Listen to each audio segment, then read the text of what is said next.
Cell Health, reboot your body. Omega 3 oil, strong heart, sharp mind, healthier you. Me life లో నందిని రెడ్డి గారు impact ఏంటంటే because ఇప్పటికీ శ్యామ్ గారు ఆవిడ చాలా క్లోజ్ కదా.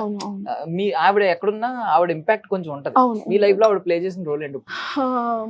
నాకు ఫస్ట్ అంటే నేను ఫ్రాంక్ గా చెప్తాను, నేను మూవీస్ లో చూసాను స్టార్టింగ్ లో అంతే.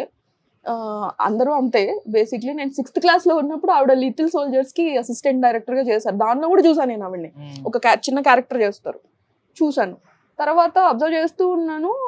సోలో తర్వాత ఆవిడే నన్ను పిలిచి నువ్వు చాలా బాగా చేసావు ఈ రోల్ అని అప్రిషియేట్ చేశారు. అప్పట్లో కొత్త వాళ్ళు వచ్చినప్పుడు పెద్దవాళ్ళందరూ పిలిచి అప్రిషియేట్ చేసే ఇది ఉండేది. అల్లు అర్జున్ గారు వీళ్ళందరూ అప్రిషియేట్ చేసేవాళ్ళు నన్ను పిలిచి సోలో తర్వాత. ఆ టైంలో ఆవిడ అప్రిషియేట్ చేసి ఇలా నేను ఒక మూవీ తీస్తున్నాను, ఆ మూవీలో సమంతకి సిస్టర్ క్యారెక్టర్ అడిగారు.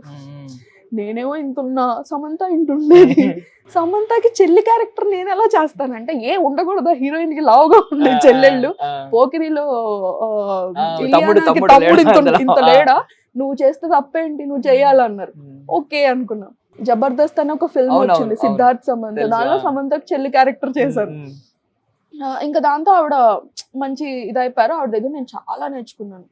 ఎందుకంటే ఇప్పుడు దాకా నేను వేరే వాళ్ళ దగ్గర ఎవరి దగ్గర చూడలేదు. బేసిక్లీ నేను డైరెక్టర్స్ దగ్గర అంటే టైం వేస్ట్ అయిపోతూ ఉంటుంది ఎక్కువ. ఎందుకంటే ఇటు మనం లైటింగ్ చేసుకుంటే ఈ యాంగిల్ లో తీస్తాము, మళ్ళీ ఇటు లైటింగ్ చేసుకొని ఈ యాంగిల్ నుంచి తీసి అట్లా టైం వేస్ట్ అయిపోతుంది. ఆవిడ 1 week ముందే షార్ట్ డివిజన్ ఉంటుంది ఆవిడ దగ్గర. ఈ షాట్ ఎలా తీయాలి, ఈ షాట్ ఎలా తీయాలి, ఇది ఎలా తీయాలి, ఇది ఎలా.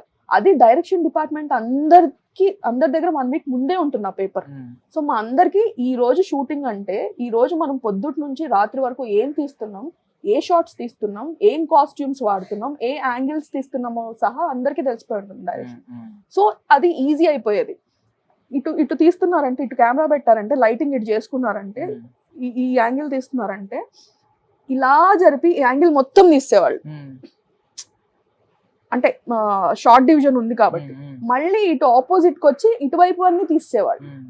అలా అవన్నీ ఆవిడ దగ్గర నేర్చుకున్న టెక్నికల్ నాలెడ్జ్. టైం వేస్ట్ కాకుండా మేము 54 days షూట్ డేస్ ఇస్తే 52 days లో షూట్ అయిపోయింది. సారీ 44 days ఇస్తే 42 days లో అయిపోయింది. 2 days ముందే అయిపోయింది షూట్. అంత ఫాస్ట్ గా చేశారు అనమాట ఓ బేబీ. సో ఆవిడ దగ్గర నేను అదే నేర్చుకున్నాను. ఎంత అంటే డైరెక్టర్ అయినా కూడా ఆవిడకి తెలుసు ఇలా చెప్పేస్తుంది మేనేజ్మెంట్. అదే నేర్చుకున్నాను ఆవిడ దగ్గర.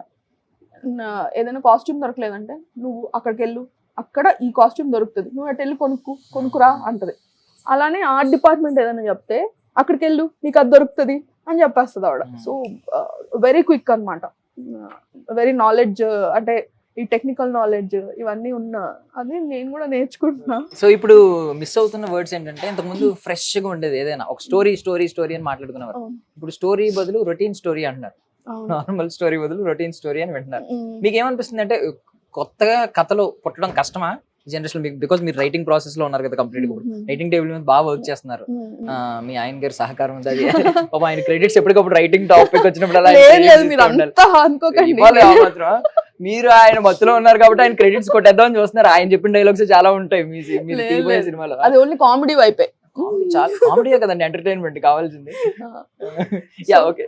సో ఐ మీన్ ఏంటంటారు, ఎందుకు మిస్ అవుతున్నాయి ఇప్పుడు కొత్త కథలు, కొత్త ఫ్రెష్ థీమ్స్? ఎన్ని ఇయర్స్ తీస్తారండి? ఇప్పుడు ఒక సినిమా స్టార్ట్ అయినప్పటి నుంచి ఇప్పటి వరకు ఒక 80 years జర్నీ, 75 years జర్నీ ఉందా? ఎన్ని స్టోరీస్ వస్తాయి? ఇయర్ కి ఎన్ని సినిమాలు తీస్తారు? ఆబ్వియస్లీ అంటే మనం ఏ బేసిక్ ఇదైనా రామాయణం, మహాభారతం, బైబిల్ లేకపోతే ఖురాన్, వీటి నుంచి వచ్చిన స్టోరీసే ఉంటాయి. ఏదున్నా వీటిలో టచ్ ఉంటుంది. అంటే ఇప్పుడు మోడర్న్ స్టోరీస్ లో తీసుకున్నా కూడా ఒక చిన్న పాయింట్ అన్నా, బేసిక్ లైన్ అయినా అక్కడ నుంచి టచ్ ఉంటుంది, రైట్? సో ఏదన్నా ఎన్నని తీస్తారు. ఇప్పుడు కరెంట్ అఫైర్స్ తీయడానికి అయితే స్టోరీలు ఉంటాయి, అవి న్యూస్లో అయిపోతాయి, స్టోరీలు రావు కదా. సో స్టోరీస్ ఆల్రెడీ తీసేసి ఉన్నారు, ఏదో ఒక టచ్ అవుతూనే ఉంటుంది. కొత్త స్టోరీస్ మళ్ళీ క్రియేట్ చేయాలి అంటే ఎక్కడి నుంచి ఉంటాయి? అంటే ఇప్పుడు కల్కి సినిమా మనకి ఎప్పుడో విన్నాం, మా తాతలు అమ్మమ్మలు చెప్తున్నప్పుడు కొంతమంది సరిగ్గా వినుండరు. ఇప్పుడు కల్కి అని పెట్టి దాన్ని కొంచెం యాంగిల్ తీసుకున్న యాంగిల్ ఒక బిడ్డ పుట్టబోతున్నాడు అని చెప్పి దాన్ని కొంచెం ట్రెండీగా చూపించడం. అదే అంటున్నా నేను, స్టోరీస్ వైజ్. ఇప్పుడు మీరేమంది రొటీన్ స్టోరీస్ అంటున్నారు అని, స్టోరీ రొటీన్ గానే ఉంటుంది. అర్థమైందా? స్టోరీ లైన్ రొటీన్ గానే ఉంటుంది, నువ్వు ఎలా తీస్తున్నావు, ఆ screen play is the main thing. Correct. నువ్వు అది అంటే ఇప్పుడు ఒకటే స్టోరీ ఇద్దరు ప్రెజెంట్ చేయొచ్చు, ఆ ప్రెజెంటేషన్ ఎలా ఉన్నది అనేది ఇంపార్టెంట్, అంతే కదా?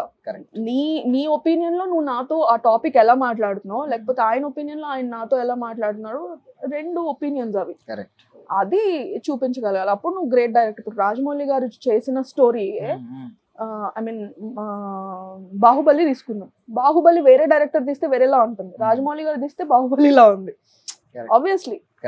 So it depends on screen play.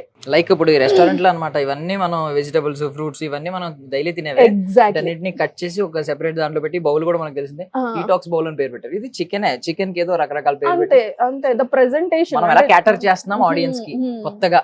Exactly. Okay, ఇది టేస్ట్ చేద్దాం, చాలా సేపు చేయండి. నాకు కూడా ఆకలేస్తా ఉంది. కినోవా అవకాడో సాలడ్, యమ్మీ, నిజంగా బాగుంది, హెల్దీ అయినా టేస్టీగా ఉంది. ఒకసారి ట్రై చేయండి. నా టాక్సిక్ ఐడెంటిటీ నేను కోల్పోదలుచుకోలేదు, డిటాక్స్ నాకు వద్దు. నిజంగా టేస్టీగా ఉంది. ఇంటర్వ్యూలో ఉన్న అడ్వాంటేజ్ ఏంటంటే మీరు నన్ను తినేయలేదు, నా ఫ్రేమ్ సెపరేట్ సెపరేట్ పడుతుంది కాబట్టి నేను సేఫ్. నిజంగా నన్ను అదే అంటారు యాక్చువల్లీ, నువ్వు తినేస్తున్నావే ఫ్రేమ్ అంటారు. ఆబ్వియస్లీ నేను యాక్ట్ చేసినా చేయకపోయినా ఇప్పుడు పెద్ద స్క్రీన్ లో చూసుకుంటే, టీవీలో ఇట్స్ డిఫరెంట్, ఒక థియేటర్ లో చూసుకుంటే ఉంటే దానిలో హాఫ్ పైన నా ఫేస్ వచ్చిన హీరోయిన్ ఉంటుంది. సో ఆబ్వియస్లీ ఇట్లా చూస్తున్నప్పుడు మనకి పెద్దగా ఉన్న దాని వైపు కళ్ళు వెళ్ళిపోతాయి. ఫుడ్ సరిగ్గా తినమంటే తినట్లేదు కానీ స్క్రీన్ మీద ఆన్ స్క్రీన్ మీద పక్క వాళ్ళు తినేస్తున్నారు. బేసిక్లీ నేను చాలా తక్కువ తింటా, నేను అంత ఫుడ్యే కానీ క్వాంటిటీ తక్కువ తింటా. చిన్నప్పటి నుంచి ఇది డాడీ ఇచ్చిన ఆస్తి, తగ్గదు. రైటింగ్ ప్రాసెస్ లో ఎక్కడ వరకు వచ్చారు? ఒక 4-5 స్టోరీస్ ప్రిపేర్ చేసుకుంటున్నాను, ప్లస్ నా ఫ్రెండ్ న్యూయార్క్ ఫిల్మ్ అకాడమీలో చేసి వచ్చాడు అనమాట, తనకి ఒక స్టోరీకి హెల్ప్ చేస్తున్నాను. ప్రస్తుతం నడుస్తున్నాయి ఒక 3-4 స్టోరీస్ పాయింట్స్ మీద నేను వర్క్ చేస్తున్నాను, ఒక 2-3 పిచ్ చేయడానికి. అప్పుడు మీరు అసిస్టెంట్, అసోసియేట్ డైరెక్టర్ ఇలా చేశారు, వర్క్ చేశారు. చేసినప్పుడు మీ మేజర్ రోల్ ఎక్కడ ఉండేది అంటే సినిమాటోగ్రఫర్ దగ్గర, లేదంటే షెడ్యూలింగ్ దగ్గర, లేదంటే డైలాగ్ చెప్పడం ఇలాంటివి? ఓ బేబీ అప్పుడు నేను కాస్ట్యూమ్స్ అవి చూసుకున్నాను. కాకపోతే ఏమైందంటే ఫస్ట్ షెడ్యూల్ లో కాస్ట్యూమ్ అంటే అమ్మాయిలు ఫస్ట్ కాస్ట్యూమ్స్ ప్రిఫర్ చేస్తారు, అది కొంచెం కాంప్లికేటెడ్, ఇది కంటిన్యూటీస్ చూసుకోవాలి, ఆ కలర్ కాంబినేషన్స్ అది ఇది అమ్మాయిలకి ఎక్కువ బాగా తెలుస్తూ ఉంటుంది కాబట్టి అమ్మాయిలు పెడతారు బేసిక్లీ. కాకపోతే నాకు ఓ బేబీకే ఫ్రీడమ్ ఇచ్చారు, అంటే నేను యాక్షన్ కంటిన్యూటీ కూడా చెప్పి గుర్తు పెట్టుకునేదాన్ని. ఈ చేతితో ఫోన్ మాట్లాడుతున్నారు, తర్వాత ఇంకొక షాట్ కి మళ్ళీ ఈ చేతికి వెళ్ళిపోతుంది, అలా కాదు ఈ చేతిలో మాట్లాడారు, అవన్నీ యాక్షన్ కంటిన్యూటీస్ చెప్తూ ఉండేదాన్ని. సో నందిని రెడ్డి గారికి ఏమనిపించింది అంటే ఇది బాగా చెప్తుంది, బాగా గుర్తు పెట్టుకుంటుంది, నన్నే పిలిచి బ్లంట్ గా అడిగేవాళ్ళు, మళ్ళీ ప్లే చేయకుండా రీప్లే చేయకుండా నన్ను పిలిచి సమంత గారికి చెప్పేదాన్ని వెళ్ళి, మీరు ఈ చేత్తో యాక్ట్ చేశారు, ఇప్పుడు లెఫ్ట్ హ్యాండ్ చేస్తున్నారంటే, లేదే నేను అదే చేశాను, ఎంత బెట్టు అనేవాళ్ళు. లేదు స్వప్నిక చెప్పిందంటే నిజమే అయి ఉంటుందని నందిని గారు అనేవాళ్ళు. తర్వాత మళ్ళీ రీప్లే చేసి చూసేవాళ్ళు, ఇది చెప్పిందే కరెక్ట్ అని చెప్పి. ఇంకా అప్పటి నుంచి నా మాట నేను చెప్పింది కొంచెం ఇది. సో నేను ఏమంటారు కాస్ట్యూమ్స్ చూసుకున్నాను, యాక్షన్ కంటిన్యూటీ చూసుకున్నాను. లక్కీ కాదు, అన్ఫార్చునేట్లీ ఏమైందంటే సర్కార్ వారి పాట అప్పుడు కోవిడ్ టైం, ఫుల్ అందరికి మొత్తం డైరెక్షన్ డిపార్ట్మెంట్ మొత్తానికి డైరెక్టర్ తో సహా కోవిడ్ వచ్చింది. నేను కొంచెం స్ట్రాంగ్, ప్లస్ నేను ప్లసీబో ఇవి వేయించుకున్నాను ముందే, మా మదర్ డాక్టర్. సో నాకు కోవిడ్ రాలే, వాళ్ళందరితో తిరుగుతున్నా కూడా నాకు రాలే. సో అన్ఫార్చునేట్లీ నేనే హ్యాండిల్ చేయాల్సి వచ్చింది షూట్ వైజాగ్ షూట్ అంతా. అందులో ఏం చూసుకున్నారు? మహేష్ బాబు గారికి ఏం కావాలో అవన్నీ చూసుకున్నారు. అంటే యాక్టర్స్ సెలెక్షన్, ఆడిషన్స్ దగ్గర నుంచి, actors auditions, costumes, dialogue versions, అవి ఫేర్ చేయడం దగ్గర నుంచి ప్రతిదీ, you name it what not అన్ని హ్యాండిల్ చేసా. తర్వాత మళ్ళీ సాంగ్స్ అప్పుడు అందరూ పోస్ట్ ప్రొడక్షన్ లో బిజీ అయిపోతే నేను ఒక్కదాన్ని సాంగ్స్ అన్ని కూడా హ్యాండిల్ చేశాను. సో ఇలా అన్ని హ్యాండిల్ చేశాను. అప్పుడు మనమేకి చెప్పాను కదా, అది కూడా ఎవరికి వీసాలు రాలేదు, నా ఒక్కదానికి వీసా వచ్చేటప్పటికి మొత్తం షెడ్యూలింగ్ దగ్గర నుంచి, లొకేషన్స్ దగ్గర నుంచి, యాక్టర్స్ దగ్గర నుంచి, dancers, costumes, A to Z నేను హ్యాండిల్ చేశాను. మనమే అప్పుడు. సో ఐ గాట్ అంటే మొత్తం ఎక్స్పీరియన్స్ వచ్చింది. ఒక సినిమాని ఎలా తీయకూడదు ఫస్ట్ ఎక్స్పీరియన్స్ వచ్చింది. ఈజీ అయిపోతుంది అప్పుడు. ఇప్పుడు ఎలా తీయాలి అనేది నేర్చేసుకున్నాను అనమాట. సో వెయిటింగ్ ఎప్పటి నుంచో చెప్తున్నా జనాలకి, నేను మూవీ తీస్తా అని చాలా దీంట్లో.